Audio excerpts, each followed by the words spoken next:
Have you ever stood near the edge of a tall building and felt a sudden urge to jump? Not because you wanted to die, not because you were depressed, just for a split second, you wondered what would happen if you did.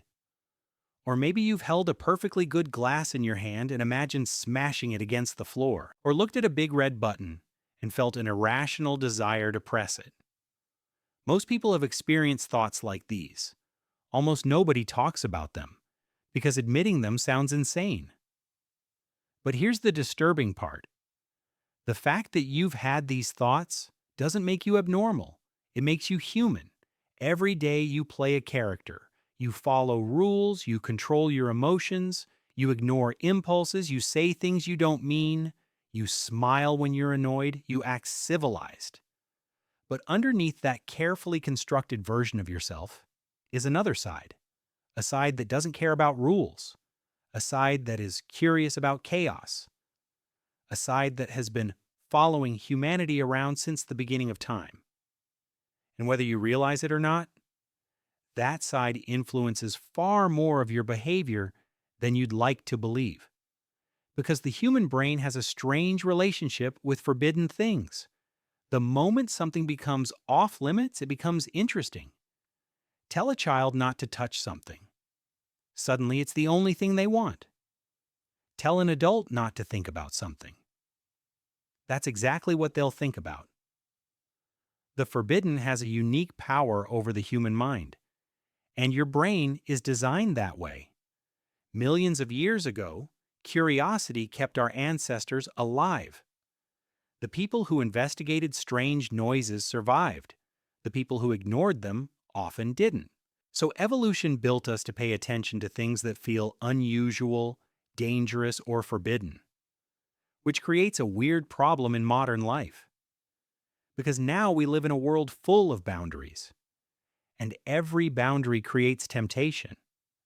This is why millions of people watch videos of things being destroyed. Perfectly functional smartphones crushed by hydraulic presses, expensive objects smashed into pieces, cars destroyed, buildings demolished. Logically, it makes no sense. It's wasteful. It's pointless. Yet millions of people can't stop watching. Why? Because destruction represents freedom. For a few seconds, order disappears. The rules disappear. The pressure disappears. You get to experience chaos without suffering any consequences, and your brain loves it.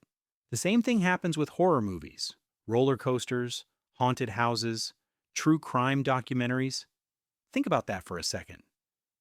After a long, stressful day, millions of people come home, sit on a couch, and voluntarily watch stories about serial killers. That shouldn't make sense, but it does. Because your brain can't fully separate danger from simulated danger. When something frightening happens, your body reacts. Your heart speeds up. Your attention sharpens. Your senses become alert. In a real emergency, that's fear. But when you're safe, something fascinating happens. The brain begins to reinterpret that same physical reaction as excitement. The terror becomes entertainment. The danger becomes pleasure. The fear becomes dopamine.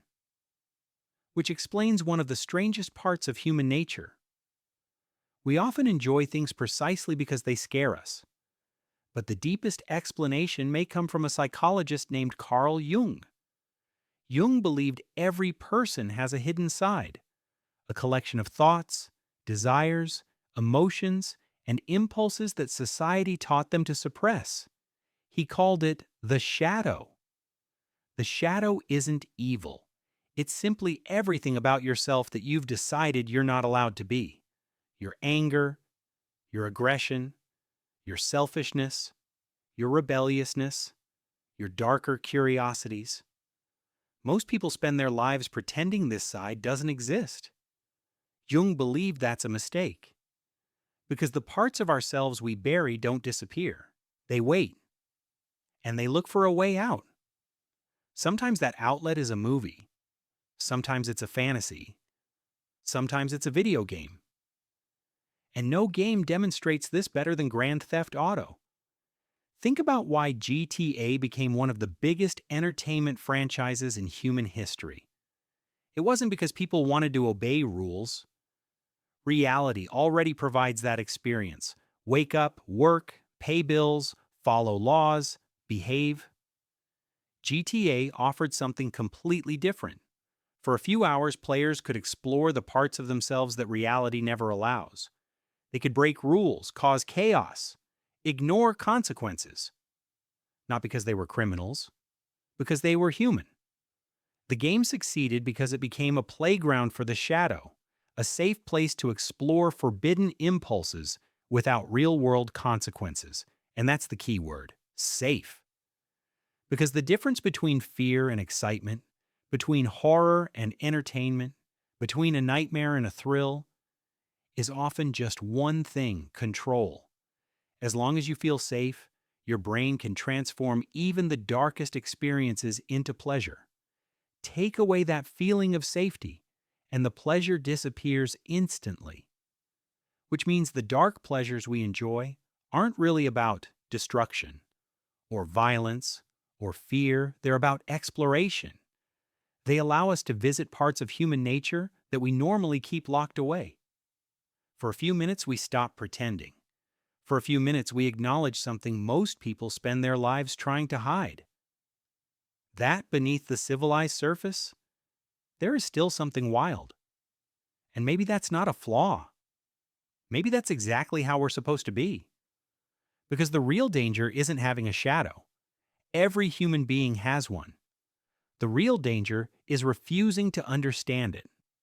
The parts of ourselves we ignore often end up controlling us from the dark. Maybe the goal was never to destroy the shadow. Maybe the goal was simply to meet it. And maybe that's why forbidden things will always fascinate us. Not because they're dark, but because they reveal parts of ourselves we'd rather not see.